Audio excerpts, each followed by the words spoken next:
É, Então, Pedro Reginaldo Prata, a gente está aí com uma situação em que a Organização Mundial de Saúde decretou pandemia, né, do chamado coronavírus. As pessoas entram em pânico, né, e aí eu quero saber inicialmente se esse pânico se justifica ou se na verdade está havendo exagero. Bem, essas coisas de epidemias em geral são muito dinâmicas, né? Então, é muito difícil a gente julgar, do ponto de vista, a reação das pessoas, a tendência das pessoas a ficarem alerta, etc. Em situações que têm medo, insegurança. Então, o papel, eu acho que, da gente, quer dizer, da área de saúde pública, é observar o que está se passando e ver como agir, como controlar. O esclarecimento ajuda muito, né, sem dúvida, e a questão que é difícil lidar, e por isso o esclarecimento é importante, é por causa do conceito que eu falei antes do dinâmico. O que seria esse dinâmico? Pois é, o que eu quero dizer com isso? As ações, a intervenção ou as orientações mudam de acordo com a experiência que está se dando naquele momento. Algo parecido com o que ocorreu com a experiência da Zika no Brasil no passado, que era uma novidade. É claro que o coronavírus não é nenhuma novidade, uma família de vírus que já houve várias outras situações. Como que esses vírus se comportam? Eles são vírus instáveis, têm mutações leves, e eles, quando passam para as pessoas inicialmente, eles não se sabe como eles vão se comportar com clareza, né? Do ponto de vista de gravidade, de velocidade de expansão. Então, as medidas que foram tomadas inicialmente, no caso lá na China, de contenção, de certa forma, intensa, havia um questionamento que eu sempre tive, que é muito difícil conter qualquer epidemia em grandes cidades, em grandes populações, como eles tentaram fazer fechando uma cidade de 12 milhões de habitantes, etc. Por outro lado, a única maneira que existe de controlar uma epidemia propriamente dita é quando existe uma vacina, que você pode bloquear. Não existindo vacina, eu acho que em breve vamos ter uma, a solução é tentar de fato bloquear os casos, ou seja, os contatos. E como fazer isso sem que as pessoas se assustem? Eu não tenho a fórmula, quer dizer, é muito difícil porque depende muito da repercussão, da velocidade da expansão, e nós estamos num mundo hoje de muita comunicação, de muita divulgação. Então, é claro que aquelas imagens que vieram no início das pessoas todas com aqueles uniformes de proteção, os casos mais graves, isso sem dúvida nenhuma aumenta o medo das pessoas e a insegurança. O que a experiência demonstrou é que a maioria dos casos quer dizer, não se trata de uma gripe, embora a maneira de se dizer, quer dizer, de uma gripe tradicional, normal, a maneira de usar esse termo até para facilitar o esclarecimento, das pessoas perceberem o que sentem, né? Todo mundo sabe que é um sintoma de uma gripe por experiência.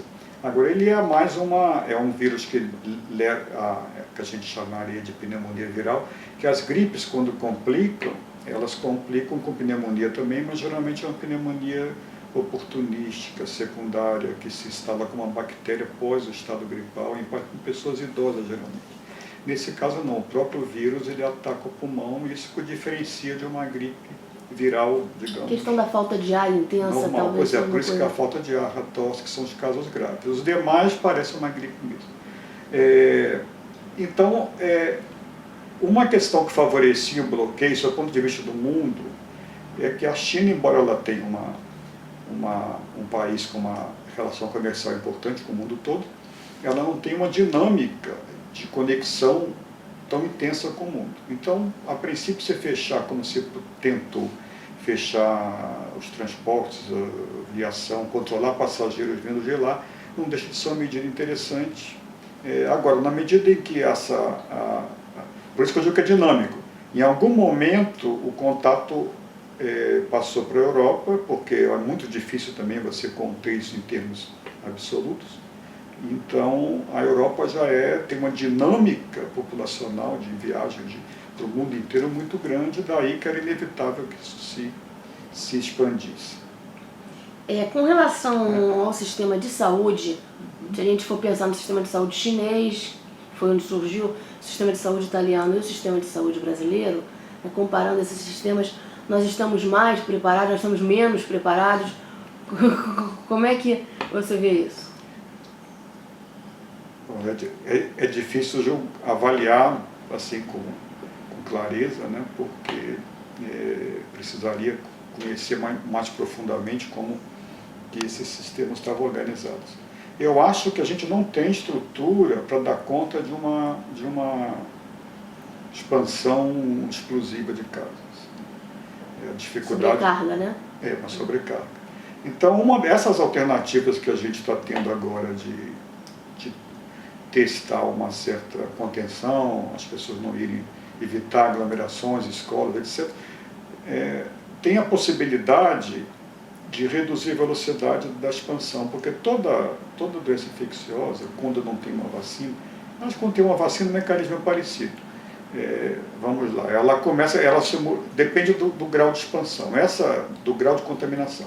Essa doença é meio intermediária entre a gripe e o sarampo, digamos assim. O sarampo transmite muito rapidamente para muita gente. Inclusive o sarampo também tem um surto recente. A vantagem é que o sarampo tem vacina, mas aí a gente vai chegar. A gripe, ela transmite numa velocidade mais lenta, bem lenta em relação ao sarampo. E essa seria, digamos, um intermediário, no meio termo. Um pouquinho menos, mas só para facilitar o raciocínio. Então, qualquer medida que evite o contato entre as pessoas, quando tem a vacina, a gente evita o contato vacinando as pessoas em torno, se bloqueia com a vacina. Não tendo vacina, a única maneira de bloquear, entre aspas, é que as pessoas não entrem em contato umas com as outras, mas é muito difícil. Por outro lado, então, a tendência dos casos é se expandir. Agora, se vai se expandir, a velocidade dessa expansão e o número dela depende do grau de contato que as pessoas têm entre si. Então, na medida que a gente tem alguma orientação para que se evite contatos e aglomerações, a lógica, o objetivo é reduzir o número de casos e a velocidade da expansão para, em princípio, sobrecarregar menos o serviço de saúde. Ou seja, humanamente falando, a gente ter que o serviço possa dar alguma resposta a esse medo que se falou, essa ansiedade das pessoas em primeiro lugar. Acho que dizer para as pessoas também não irem ao serviço, um pouco de maldade, quer dizer, depende. Cada um de nós, cada pessoa lida com... Mas não tem assim, certos sintomas?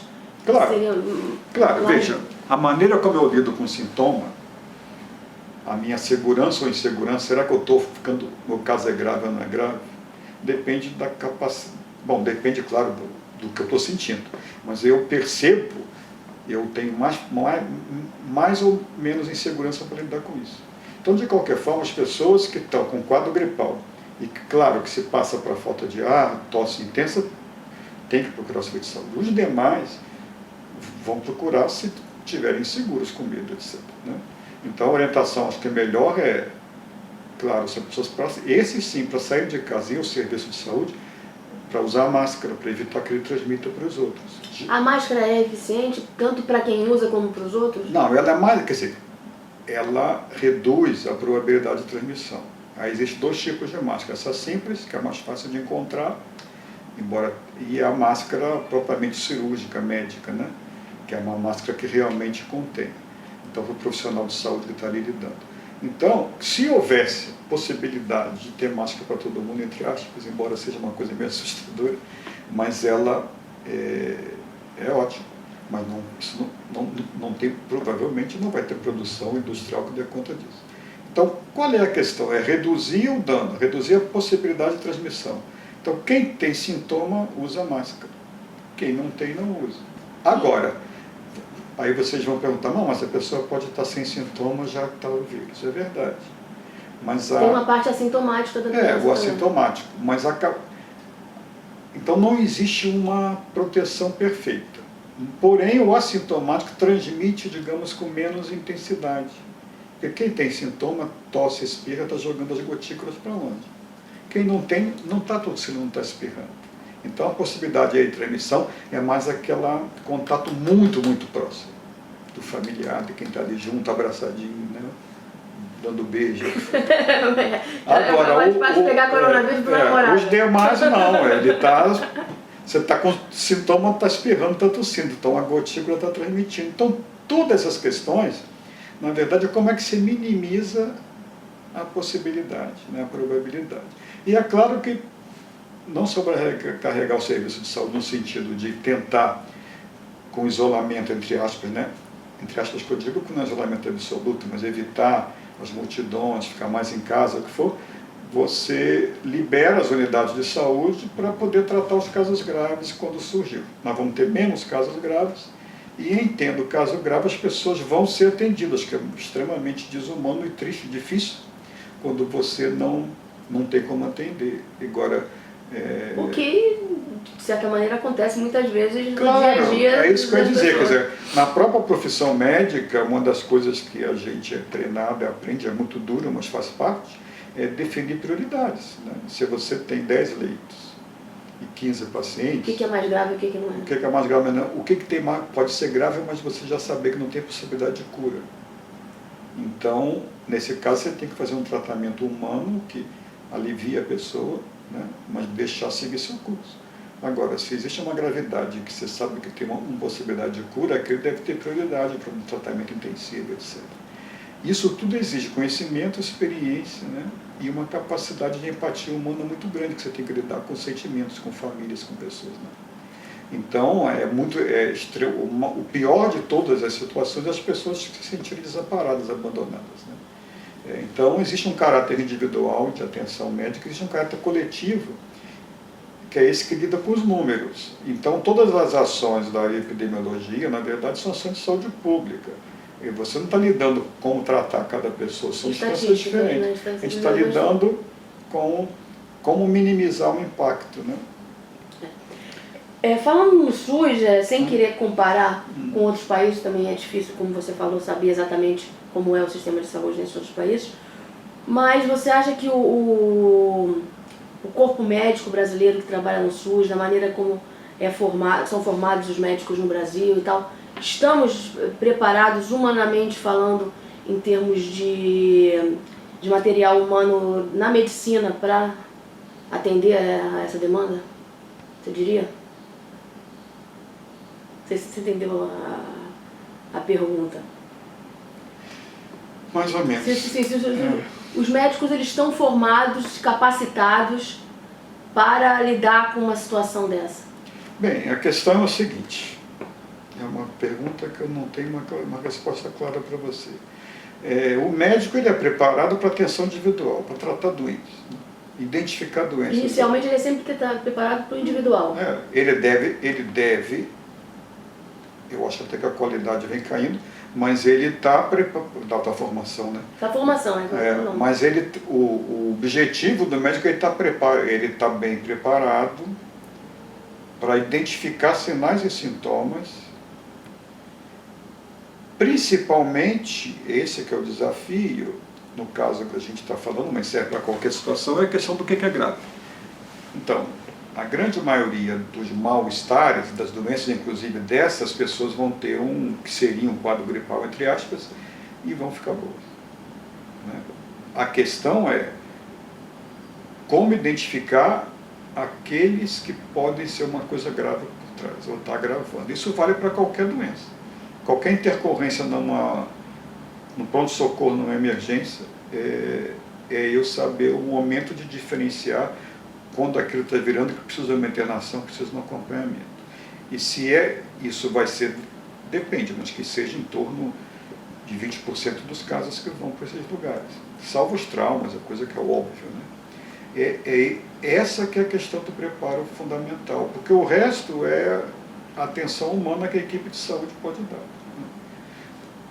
A questão quando o médico não tem experiência suficiente ou preparo suficiente para identificar os casos que podem se agravar ou já tem os sinais de agravamento, aí isso é uma questão séria, porque aí é quando precisa da atenção médica propriamente dita. Na realidade nossa, eu penso assim que a gente tem um sistema público deficiente na questão da facilidade do acesso, quantidade de profissionais, tem uma precarização muito grande dessa mão de obra, né, hoje em dia, com essa questão de terceirização, OS, etc. Está tudo precarizado. E não existe uma uniformidade na padronização da atenção por causa dessa pulverização da municipalização, né, com níveis diferentes de complexidade das cidades, de formação das pessoas, etc. A gente tem um sistema muito menos integrado, que o Ministério acaba tendo uma ação mais de orientação do que de determinação de ações, né? Então, isso pode fragilizar situações como essa. Como é que o senhor avalia a reação dos governos nas 3 esferas? Pois é, vamos lá. Digo, considerando o Rio de Janeiro, né? Prefeitura, governo do Estado e governo federal. Eu penso que inicialmente, em termos de federal, a gente poderia ter tido ações mais incisivas de controle de entrada de pessoas vindo de países. Controle dos aeroportos. Principalmente quando ainda estava na China, né? Demorou, talvez tenha demorado a reação. A observação que a gente tem assim, no cotidiano é que as orientações muitas vezes são dadas ou ficam soltas no ar e o operacional fica frágil. Então não adianta você dizer no aeroporto, se você tiver alguma coisa, procure, que ela chega e não sabe nem aonde, dá mais sendo um estrangeiro. Agora a situação já mudou um pouco. Mas assim, lembrando coisas como é complicada a nossa estrutura a nível de estado e de município. Sarampo, quando entrou no Brasil, a gente teve 2 entradas do sarampo. Uma foi a via Venezuela, que foi o surto de sarampo que teve lá em Rondônia, lá no norte do Brasil, e que ficou por lá. O pessoal entrava a pé por lá mesmo. Quando o sarampo explodiu no Brasil, principalmente no Sudeste, que foi o caso de São Paulo, que teve mais casos, e agora já tem mais aqui também, mas o primeiro paciente veio da Europa, é uma coisa assim parecida como agora, né? Só que como outra doença. Não veio da Venezuela, não foi um vírus que veio do norte do Brasil para o sul. Porque esses vírus a gente pode mapear a rota deles. É interessante o mundo de hoje por isso, por causa do RNA que se mede. Então o vírus do sarampo, a matriz, digamos assim, venezuelana ficou em Rondônia, e esse que se espalhou São Paulo, Rio de Janeiro e o resto do Brasil, a matriz dele era europeia. A Secretaria de Saúde de São Paulo foi capaz de identificar esse primeiro caso, mas não foi capaz de bloquear e tendo vacina, porque se sabia onde a pessoa estava, os seus contatos no voo, os vizinhos. É algo muito parecido entre a maneira da introdução. Agora, um vírus com mais potencial de transmissão, mas entretanto que tem uma vacina. Então, dependendo da velocidade que você faz o bloqueio vacinal, a princípio você poderia ter contido. Então, isso é um exemplo de o quanto muitas vezes as políticas de intervenção são falhas. A própria faixas etárias de vacinação, o Ministério orientava uma coisa, o Estado orientava outra. No caso do sarampo, há uma desconexão. Agora, a gente não tem vacina. Então, não é essa a questão, mas isso é um sintoma da falha do controle. O lado, entre aspas, bom, positivo, eu digo entre aspas, porque não é uma situação boa de jeito nenhum, é que a velocidade de transmissão é muito menor que a do sarampo. Mas não tem como controlar, a não ser que a pessoa que está com sintoma não entre em contato com outra pessoa. Numa cidade grande, isso é muito difícil, né? Então, a princípio, o que se está tentando fazer aqui? As medidas de contenção, por exemplo, que a Itália fez, foi um pouco tardio, já estava espalhando. A Espanha está tomando, o sistema de saúde espanhol é muito bom, né? O serviço de saúde pública lá. Lá na Espanha, você conhece o serviço lá, é bom? É muito bom, né? E agora, o que eles estão se antecipando?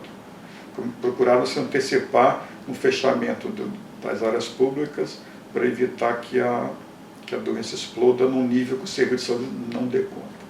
O que Rio e São Paulo está tentando fazer é a princípio, a gente poderia, essas ações de suspender aulas, teatro, cinema, etc., poderia aguardar um pouco, porque tem muito poucos casos ainda aqui. Né? Você acha prematuro isso, no momento? A princípio, sim. Olha como eu digo o que é o dinâmico, por isso que é difícil julgar. A gente vai ter certeza. Na sua avaliação depois. de hoje, desse momento... Então, o que você está procurando fazer aqui? Em vez de aguardar um momento oportuno para fazer essas medidas mais drásticas, se antecipar na esperança que isso evite a explosão que teve na Itália. Pode ser que dê certo. O efeito colateral disso, o outro lado, é que aumenta o medo das pessoas. Né? Então, por isso que eu digo, lembra daquela expressão antiga, se ficar o bicho come, se comer o bicho eu ia come. falar sobre isso exatamente agora. É. Me parece que essa quarentena forçada, né, pode trazer consequências sociais e psicológicas, né? Por exemplo, a minha mãe é professora e ela está preocupadíssima ela é professora de escola municipal, ela está preocupadíssima com as crianças que vão ficar sem comer, né? Porque, como se sabe, tem crianças que nas férias já normalmente ficam sem comer e nessa situação elas vão ficar em casa e vão ficar sem comer. Então vai haver fome, né? Problemas psicológicos diversos que as pessoas podem adquirir também por conta disso, outros tipos de doenças, enfim. Como lidar com isso, né? Como lidar com isso? Pois essa é a questão, cada realidade é diferente da outra, né? Sob o ponto de vista de país. Né? Em situações que eu imagino assim, de realidade social difícil, em que a falta da escola, isso em qualquer lugar do mundo, há crianças em casa, vai exigir uma cooperação dos locais que os pais trabalham, as famílias, para poder reduzir o tempo no trabalho, para poder cuidar das crianças. Esse é um lado. O outro, situações que essas crianças não têm acesso à alimentação, eu não tenho dúvida que o correto seria abrir a escola para alimentar. Quer dizer, você faz o meio termo. Você está reduzindo o tempo de permanência na escola para reduzir a probabilidade das transmissões. Para o outro lado, você não vai deixar a criança sem se alimentar, que é um feito... Mas você poderia só receber... para se alimentar ou para dar aula também? Por exemplo, agora essa semana, minha mãe vai lá terça-feira, não sei se ela vai, se ela não vai, ela está preocupada porque ela é grupo de risco e tal, né? Mas parece que o Crivella vai abrir só para dar merenda. Só para dar merenda. E aí as merendeiras têm que ir também. Claro, né? claro. Enfim, o que você acha disso? Não, é um meio termo, mas eu acho assim, se a gente pudesse ter eu não sei se as escolas sabem disso, quais são as crianças efetivamente carentes, que não vão ter condições de se alimentar em casa. Como avaliar isso, né? Isso eu não tenho ideia do grau de controle que as escolas deveriam até ter, um mapeamento dos seus alunos, para chamar essas crianças. Quem a família pode manter em casa, mantém em casa. Né? Quer reduzir até o número de crianças e o número de pessoas que fossem ao trabalho para dar conta disso. Aí, esse é o planejamento ideal, né? Depende do grau de organização que o setor tenha. Né? Agora, coisas assim que eu tenho ouvido que eu discordo, por exemplo, recentemente está o ministro da Saúde comentando, não deixa os filhos com os avós, não sei como não deixa com os avós, quer dizer, ele está pensando... Porque os avós vão se contaminar. Ele está pensando corretamente que o idoso é mais vulnerável para ter o quadro grave. Entretanto, muitas famílias não têm onde deixar os filhos, vão deixar eles sozinhos. Agora, se as crianças têm sintomas de uma gripe, um resfriado, sabendo que é coronavírus ou não sabendo, aí evita contato com o idoso, claro. Mas não é no genérico todas as crianças, não. O idoso vai ajudar a cuidar. Porque as famílias você não pode ir para a escola ou para a creche, as crianças têm que ficar em algum lugar. Né? Ou os pais estão sendo liberados do trabalho, em turnos ou o que for, para poder, ou algum familiar vai ajudar, ou um vizinho. Então, o idoso pode ficar, até porque o idoso ficar isolado é muito deprimente para o idoso também. Né? Falei, isso é psicológicas, né? Então, agora, qualquer pessoa que tenha sintomas, seja criança ou não, deve evitar o contato com o idoso. Então, é tudo medidas paliativas, na verdade, um meio termo que faça um balanço entre o humanamente possível, o socialmente possível, com o epidemiologicamente recomendável, que mesmo assim é dinâmico porque depende do grau de evolução da doença. Além do que, nós não temos uma experiência ainda consolidada, tecnicamente falando, salvo quando tem vacinas, de controle de doenças em níveis de grandes doenças de expansão, pessoa a pessoa, ou em grandes metrópoles. Há casos de experiência de doenças altamente graves, com alta mortalidade, por exemplo, o caso do Ebola, que se controlou o surto na África até ter vacina, pequenas comunidades, isoladas muitas vezes, né? Então, com população pequena que se cercou a comunidade, fechou o acesso, e agora não numa metrópole. Então, esse tipo de experiência a gente não tem, ou seja, a gente poderá estar avaliando o que cada uma dessas medidas, o balanço entre os prós e contras, em breve, a partir da dinâmica, né? Na China, aparentemente, eu digo aparentemente porque eu não tenho acesso aos dados plenos, mas o surto reduziu. Agora, todo surto reduz espontaneamente, ou porque você vacinou quando tem vacina, e reduz o número de suscetíveis, ou porque o número de suscetíveis à doença é reduzido porque grande parte da população já adoeceu, ou não tendo sintomas pegou o vírus. Então, você tendo muita gente imunizada, seja por vacina ou por doença natural, os que ainda não se imunizaram naturalmente ou através da vacina, tem pouca probabilidade de entrar em contato com alguém com o vírus, então ela controla. A outra maneira é quando você consegue que todos estejam imunes, como foi o caso da varíola no passado, que aí o próprio vírus desaparece da natureza, porque o vírus, diferente da bactéria, ele não sobrevive sozinho, ele precisa, ele não se reproduz sozinho, né? Então, para ele se reproduzir, ele precisa estar dentro de um organismo. Então, se não tem nenhum organismo que o receba, ele para de se reproduzir e desaparece da natureza. Então, isolado e não quer mais saber. Ninguém recebe. Ninguém me quer, ninguém me ama, né? Pedro, me chamou a atenção um anúncio de jornal antigo que estava circulando por aí, depois eu fui ver, de fato é real, que fala sobre os conselhos na época da influenza espanhola. Da gripe espanhola. Né? Uhum. Aqui, eu queria lhe mostrar. Eu até vi. Você viu isso? Eu vi isso. Você viu isso? Que é muito parecido os conselhos. Né? Uhum. O que aconteceu com a gripe espanhola? Eu queria que você fizesse um comentário sobre as semelhanças e diferenças da gripe espanhola. Salvo questões de que não se usa mais alguns medicamentos que eles mencionam aqui. Aliás, por falar em medicamentos, só lembrando, né? Tem um estudo publicado no Lancet esses dias que contraindica o uso do ibuprofeno para o coronavírus. Né? Então, vou anotar, é o ibuprofeno. Que a princípio tudo indica que ele prejudica o quadro respiratório. Né? Então, as pessoas que estejam com sintoma gripal devem usar, eu tenho até a listinha aqui dos recomendados, por enquanto. Pode mandar para mim por WhatsApp? Mas você vai usar os antitérmicos paracetamol, aspirina ou dipirona, né? E anti-inflamatório também evitar corticoide, né? Existe um que é o diclofenaco. É por causa da questão, principalmente da falta de ar, né? Por causa disso.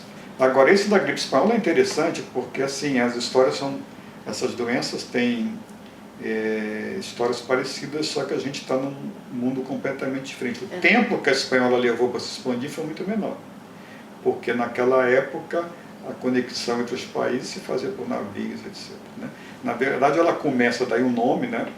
Embora ela não seja espanhola no sentido estrito senso, mas na Primeira Guerra Mundial, os soldados em batalha naquelas trincheiras, em situações precárias de alimentação, desastre total, sistema imunológico baixo, esses soldados adquiriram essa gripe.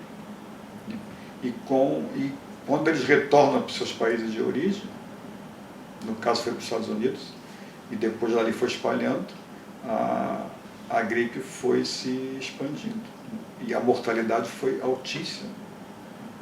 Então, e foi um drama muito grande. Né? Mas se procurou as medidas parecidas de evitar contato, etc. Então, né? E a história é assim, né? É muito triste, né?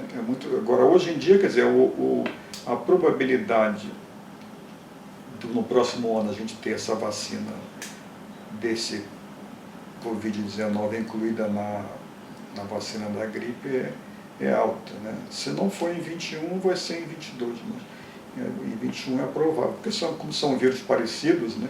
Hoje em dia com a manipulação do RNA se consegue mais rapidamente, né? Ao caso de cientistas brasileiros que sequenciaram rapidamente Sim, o coronavírus. isso aconteceu no mundo inteiro, né? Que a questão, o que eu quero dizer com isso no mundo inteiro? O sequenciamento em cada país é que nos dá um mapeamento de onde o vírus está vindo. Então, todos os países estão fazendo isso, em cooperação. Então, hoje em dia se sabe, por exemplo, que o vírus que veio para o Brasil, a entrada também foi europeia, igual a história do sarampo. O vírus que foi para a Itália e para a Europa, a entrada veio da China. Nos Estados Unidos tem duas entradas.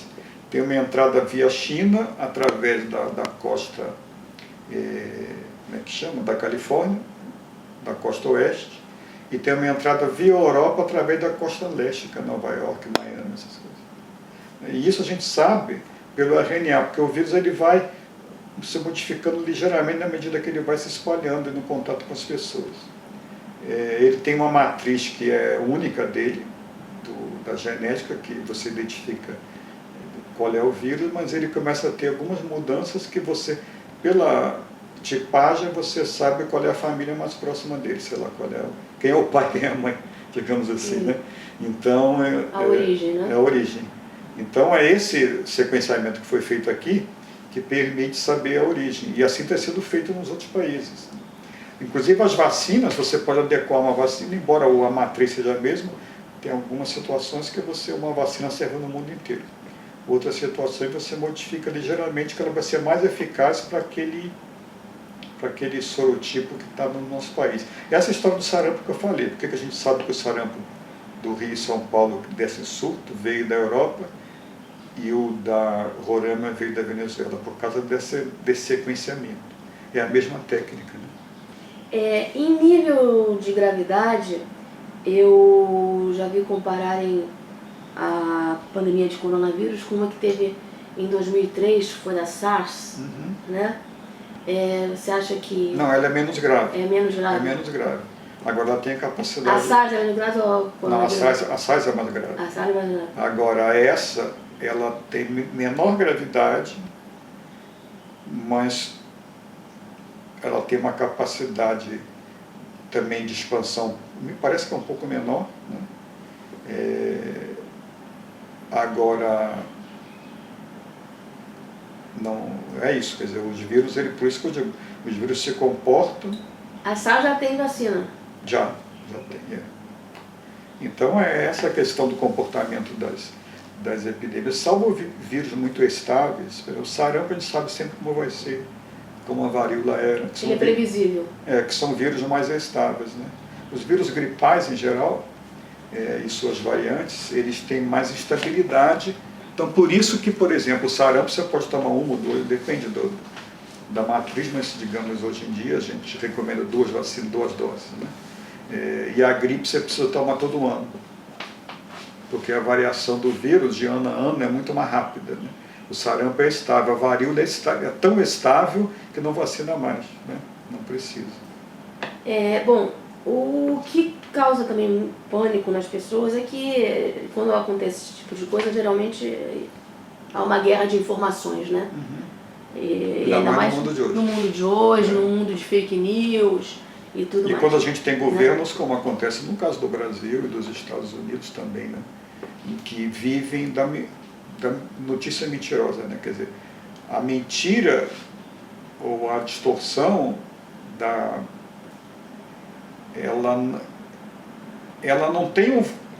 não é vista como um valor imoral ou uma coisa que... Não, ela passa a ser um instrumento, né? Ela passa a ser um instrumento de ação, de cooptação de pessoas, de divulgação de ideias. Quando essa valorização da verdade, da origem da informação, como uma coisa em si boa, independente da maneira mais conservadora, mais progressista que cada um tenha visão do mundo, esse valor está se perdendo. Então a mentira em si, a distorção em si passa a ser... Inversão de valores, né? Inversão de valores. Ela passa a ser um instrumento para os fins que se desejam, né? Que vai variar. Isso está acontecendo no Brasil muito intensamente, como nos Estados Unidos isso também é muito forte, né? Então eu separei, nesse sentido, algumas dúvidas comuns que eu vejo as pessoas perguntarem, né? E quero ver se o senhor pode esclarecer alguma. Por exemplo, é verdade que o vírus sobrevive mesmo em ambientes quentes e abertos? Ou seja, as pessoas devem ou não ir à praia? A questão de ambientes como a praia. Não, eu acho que é ótimo a praia. Mas... Porque quanto mais aberto o ambiente, melhor, né? Então, a questão da transmissão é um ambiente fechado, aqui cinemas, teatros, ou a proximidade é muito grande, como um estádio de futebol. Então você não vê uma recomendação de não ir à praia, pelo contrário. Não. Agora, é claro que tem uma outra questão, que tudo depende, porque se você for chegar na praia, está o metrô lotado, o ônibus lotado, né? Mas aí é o transporte, mas a praia em si... A praia em si, não há problema. Quer dizer, aliás, o calor é um bom detector de transmissão de vírus gripais em geral, né? Não é à toa que as vacinas são feitas para inverno. Na Europa a vacina gripal é feita antes do inverno de lá e aqui é feita antes do nosso inverno, abril normalmente, né? Por que isso? Primeiro que o ambiente frio favorece o fechamento das pessoas em ambientes fechados, né? Em áreas fechadas, porque está frio na rua, né? E o segundo que a mucosa da gente não é o frio, isso não adoece, mas ele, digamos, torna a mucosa mais vulnerável, né? Mais sensível, né? À penetração de vírus, né? Então o calor pelo contrário, quer dizer, uma das preocupações que eu tenho, quer dizer, que a gente, nesse caso, é que a Europa está saindo do inverno, está na primavera e vai entrar no verão.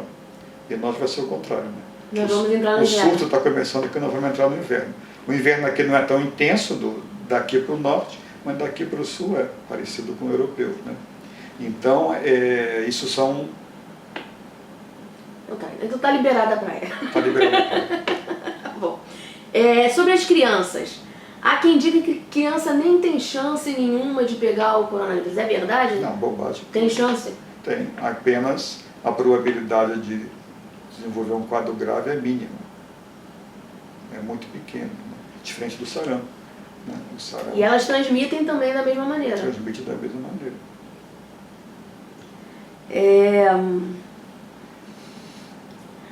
A vacina que já existe contra a influenza pode ajudar pessoas em situação de... Não? De maneira nenhuma. Quer dizer, tanto que é uma faca de dois gumes antecipar a vacina. Do ponto de vista do serviço de saúde, é bom, porque reduz os quadros gripais tradicionais, digamos assim. Então terá menos pessoas com medo de estar com coronavírus, que vai ter menos gente. Vai reduzir o pânico. Por outro lado, a vacina ela é designada para profissionais, crianças, idosos, é meio relativo esse raciocínio, a não ser que fosse vacinar todo mundo. Mas o jovem, o pessoal que está no intervalo, ela vai estar suscetível à gripe da mesma maneira. Então a capacidade que ela vai ter de reduzir o impacto no serviço de saúde é relativa, porque dos grupos etários que ela está voltada. Para ter esse efeito de usar a vacina da gripe normal, para reduzir o impacto no serviço de saúde dos quadros gripais tradicionais, era para vacinar todo mundo. Algumas pessoas não adianta. Não, né? Agora, outro lado também que me preocupa, mas isso também, por isso que é bom ter estudos acompanhando, é o efeito, o grau de informação que as pessoas têm, de conhecimento, às vezes as pessoas ficam confusas, né? Ainda mais que não é uma crítica às pessoas, faz parte, né?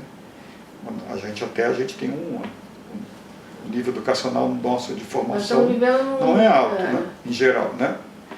Então a preocupação que eu tenho com essa conversa, vamos antecipar a vacina da gripe, e ao mesmo tempo o Ministério diz, não, os sintomas é uma gripe, não precisa ter medo, quer dizer, embora não seja uma gripe, mas é um quadro parecido, pode gerar nas pessoas, assim, eu tomei a vacina e tive o coronavírus. Então, quer dizer, a pessoa confundir o coronavírus com a gripe normal e acabar desacreditando da vacina no próximo ano. Porque não adiantou nada. E você, num processo de epidemia, você, do seu ponto de vista técnico, eu ainda acho, como eu disse, vai reduzir o impacto, principalmente dos idosos, mas só reduziria se vacinasse todo mundo. Quer dizer, a procura, entre aspas, sobraria para quem está com coronavírus, não para quem está com gripe, para ir na unidade de saúde. Só que isso é pouco técnico demais, teórico demais, porque a vivência que as pessoas vão ter é que, tomei a vacina e estou com gripe, será que vale a pena? E desacreditar mais na vacina, não só dessa como nas outras. Vai ajudar a vida do pessoal que é antivacina. Né? Então, e vai ter gente de antivacina no mundo das fake news, dessa manipulação da verdade, em prol do seu próprio agenda, como o governo faz na sua agenda, ele faz fake news no sentido político, né? Aí o pessoal que tem essa agenda também vai dizer, está vendo? Não adiantou nada, né? Então, a seu ponto de vista de estratégia a curto prazo, tá, pode ser. Mas a médio prazo, talvez seja uma faca de dois gumes, né? Seja equivocado. Álcool gel é eficiente mesmo? É eficiente. Pode ser substituído por água e sabão, é a mesma coisa, faz o mesmo efeito? Uma água e sabão bem usada, naquela papo que a televisão já mostrou, de lavar direitinho entre os dedos, e com frequência, resolve. Né? O álcool gel, ele tem a praticidade, principalmente em situações, restaurantes, serviço de saúde, escolas, transportes públicos, as pessoas não vão ter acesso. Faça uma pia com bastante sabão toda hora, todo momento. Né? Então você está na rua, passa um álcool gel. Então sabe que já sumiu das farmácias, né? Claro, ele vai acabar. Mas ele ajuda muito, os 70%, por isso que é álcool gel, né? Tem o álcool, tem que ficar atento no rótulo, inclusive tem o álcool gel de garrafa comprida. Tem que ver se é 70%. Se é 70%. Que existe o álcool gel é sempre 70%, mas tem um álcool que é mais líquido, que é 30%. E tem um álcool gel intermediário que é meio que é mais barato, que você olha lá, tem menos, tem 40%, 45%. Não, é 70% de concentração. E existe alguma recomendação de frequência de uso? Tem que ficar usando toda hora? Não, lavar a mão, chegou em casa, lavar a mão, vai no restaurante lavar a mão. Então você saiu na rua, né? Tá tocando nas coisas, maçanetas, corrimão, escada rolante, o lugar lá do ônibus que você segura, do metrô, né? Então, enquanto você está nesse trajeto, evitar estar botando a mão no nariz, na boca, ou coçar o olho, né? Assim que chegar em algum lugar, antes de cumprimentar as pessoas, lava as mãos. Se puder ter o álcool gelzinho no bolso, aquele pequenininho, né? Joga um álcool gelzinho, pronto, né? Diminui mesmo a probabilidade. Né? Sobre o teste do coronavírus, Sim. Né? Como é que você acha que isso deve ser administrado, quando deve ser feito? Como é que você vê isso? Bem, na medida... Tendo sintomas, eu acho que deve ser feito. A pessoa foi no posto de saúde, está com sintomas... eu acho que deve ser feito, pelo menos nessa fase. Na medida que houver uma expansão muito intensa, caso ocorra, é inviável, né, fazer. Os contatos você deve fazer no início, na medida em que você possa orientar essa história do isolamento, da quarentena. Né? Então, mais uma vez, depende do balanço, da capacidade que os serviços de saúde vão ter dos testes disponíveis. Porque se a gente orientar as pessoas, por isso que eu digo que a coisa é relativa. Se orientar que... É dinâmica, né? Dinâmica. O ideal é todo mundo testar, mas na medida que eu não tenho a capacidade de ter teste disponível suficiente, seja uma questão econômica, por uma questão de produção do equipamento do teste, é um negócio muito eu estou gerando nas pessoas medo, porque eu não fui testado. Eu não fui testado, né? Entendi. Então, se eu puder tranquilizar a pessoa, humanamente é melhor. Então eu vou testar, aí eu vou priorizando, testo quem tem sintoma. Vai chegar um momento que não vai... O que é um caso positivo, né? Existem doenças que têm uma clínica muito clara, que você tem como dizer o positivo pela clínica. O sarampo é uma delas, né? Existem doenças como essa que só o teste vai te dar certeza.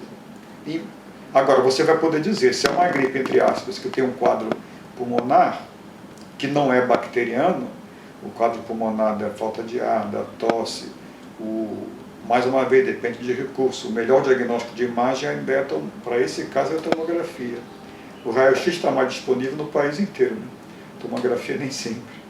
Mas a tomografia mostra uma imagem que parece um gelo, um troço branco, assim, meio opaco, que é do coronavírus, né? Então, mas aí você tem a clínica. Agora, essa clínica também não vai poder ter para todo mundo, né? Então, mais uma vez, a questão da testagem tem muito mais a ver com o controle da expansão. Por exemplo, por que quem tem sintoma é importante testar? Se a pessoa agravar o quadro e precisar de uma internação, se o teste dele é positivo, ele precisa ter graus maiores de isolamento. Então, UTI não é UTI, qualquer UTI. Quem conhece UTI, até por experiência própria com familiares e tudo, sabe que tem UTIs que são conjuntas. Vários leitos, tem uma cortininha, etc. Então, essa UTI não serve para coronavírus, para esses leitos pelo coronavírus. A UTI do coronavírus tem que ser UTI isolada. Uma pessoa só por quartinho. E o quarto isolado. O ideal é pressão negativa, mas isso é praticamente muito difícil, né? Então, aí a questão é, como ela tem mortalidade baixa, doenças como a ebola tem que ter isolamento pleno, porque a mortalidade é muito alta para qualquer grupo etário. Essa doença, a mortalidade é alta nos idosos, então o idoso tem que ser protegido plenamente, né? Agora, não vale a pena o custo-benefício você ter isolamentos plenos para pessoa jovem, né? Então, o contato com idosos, como é que você faz? Tem que proteger o profissional de saúde? Tem, porque ele que vai estar transmitindo, entre aspas, para outros, quando ele for atender outro, né? Se ele não tiver protegido. Morreram alguns médicos, né? Então, olha, não é fácil uma situação dessa, e a gente vai observar o comportamento. A tendência foi o que você passou na China. Na China o surto durou em torno de 3 meses. Ele está em queda agora. Você acha que a tendência é essa? Bom, a tendência desses surtos é em torno de 4 meses, né? A certeza absoluta a gente não tem para o coronavírus, porque até que ponto as medidas de contenção intensas que a China adotou colaborou, que é bem provável, é o mais provável, para reduzir a intensidade e a duração do surto, do que se tivesse tudo liberado, digamos, sem nenhuma contenção. Mas, de qualquer forma, uma situação dessa, a tendência, nós estamos em fevereiro, em março, é se agravar. Abril, maio, e lá para julho está caindo, né, logo depois do final do inverno.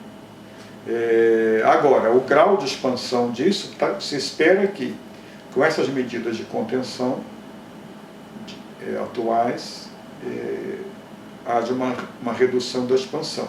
Acho que aí é uma questão humana, de você evitar o máximo sofrimento das pessoas, e esse balanço entre tranquilizar. O que tranquiliza mais? A pessoa se isolar ou a pessoa está com medo de pegar a doença? Entende? Isso é uma coisa que vai variar de população para população, né? Um lado, assim, por exemplo, que a gente observou, até eu tenho uma amiga médica da área de atenção básica em Madrid. Ela tem mandado muitas notícias de lá. E até eu soube antes de passar na televisão ontem, aquilo do pessoal aplaudindo as equipes de saúde, uma coisa simbólica, né?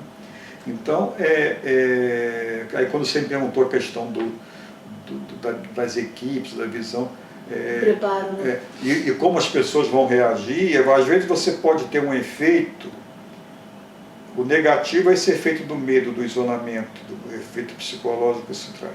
Mas você pode ter isso que está acontecendo lá, interessante, que é como se fosse uma percepção grupal de comunidade, de que você está colaborando para proteger teus vizinhos, teus amigos e tudo, né? com esse processo, as pessoas acabam usando esse fator negativo como uma maneira de agregação comunitária em vez de isolamento. Quer dizer, em vez de uma sociedade, isso eu estou tentando ser positivo, mas em vez de uma sociedade egoísta, individualista, eu não me vacino porque eu não quero que se dane com outra doença. Você pode ter o efeito inverso. Não. Se eu me cuidar agora, eu estou ajudando o outro a não adoecer. E de repente você pode ter um efeito, a gente não sabe, né? Pode ter um efeito positivo de que as pessoas comecem a ter uma visão de conjunto. Quer dizer, se eu estou tossindo, isso é independente do coronavírus, se eu estou tossindo, espirrando, com febre, podendo ficar em casa melhor em vez de ir para a escola, né, por exemplo. Isso no dia a dia. Se eu estou assim, estou no metrô, eu devo, naquela história de me proteger, quando eu, em vez de tossir abertamente, espirrar abertamente, que as pessoas geralmente não cuidam, pode ser que tenha um efeito das pessoas passarem a se preocupar com o outro. Quer dizer, eu já estou doente, o outro que se dane. Uma visão bem otimista. Né? E a gente nunca sabe, depende da sociedade. Quer dizer, eu estou comentando isso, mas não é só por querer ser otimista, eu sempre quero, né? Embora a gente viva num mundo muito difícil hoje em dia, mas é por ter visto aquelas manifestações lá na Itália e na Espanha. Entendi. Que essa minha colega mandou uma mensagem antes de aparecer na televisão, não tinha visto ainda. Que as pessoas iriam aplaudir, quer dizer, sempre a varanda, aquele gostinho interessante do italiano cantando com o outro, né? Sim, quando o vizinho nem sabe que o outro existe, né? Isso nas classes médias ainda é mais forte. Os vizinhos acabaram se descobrindo aí por causa do coronavírus. Então, essa questão, essa visão coletiva. E essa coisa muito agressiva que a gente tem hoje nas redes sociais, e no caso do Brasil... Que não são muito sociais, né? Não de redes sociais, mas antissociais, né? Porque na medida que você fala para o seu gueto, você está isolado, porque é muito confortável ficar entre pessoas que pensam igual a você. Saber lidar com a diferença que é o grande salto da socialização, né? Do bem comum. Saber que não há uma uniformidade, que bom que não haja. Né? Agora a gente vive em situações, quer dizer, o próprio governo brasileiro a nível federal é um governo que incentiva a agressividade. Né? É um necrogoverno. Tem chama de necrogoverno. Então, eu acho que a tendência desses comportamentos, quando você é uma liderança, independente de qual é a natureza dessa liderança, politicamente falando, mas a tendência é você abrir dentro das pessoas o lado agressivo que todos nós temos, né? Quer dizer, humanamente falando... Soltar os demônios. As pessoas podem ter comportamentos amorosos e raivosos, né? Depende da situação. E a socialização, que é esse lado otimista que eu estou querendo ter, faz com que a gente valorize a contenção da nossa raiva, para poder entender o outro. Né? Há situações que não tem jeito, você está numa guerra, tem que ser agressivo, senão perde a guerra. Mas o bom é que não tem a guerra. Né? Então, se você tem um governo que o tempo todo incentiva a agressividade, incentiva o desrespeito, incentiva a coisa, eu me sinto livre para ser desrespeitoso e agressivo. Né? Quer dizer, eu não, viu? Mas assim... Sim, a sociedade. A sociedade. Então, quando você tem uma situação como essa, se as pessoas conseguirem se dar conta que todo mundo é responsável pelo bem-estar do outro, né? Também, na situação... Aí as pessoas vão querer se vacinar, não é uma opção individual. Vacina é uma obrigação, que está te protegendo e protegendo os demais, responsabilidade com o vizinho, com os outros. Né? Então, se eu estou doente, e uma doença que não tem a vacina, ela é transmissível, eu vou ficar quieto no meu canto para evitar que outras pessoas adoeçam, além da minha família. Né? Se eu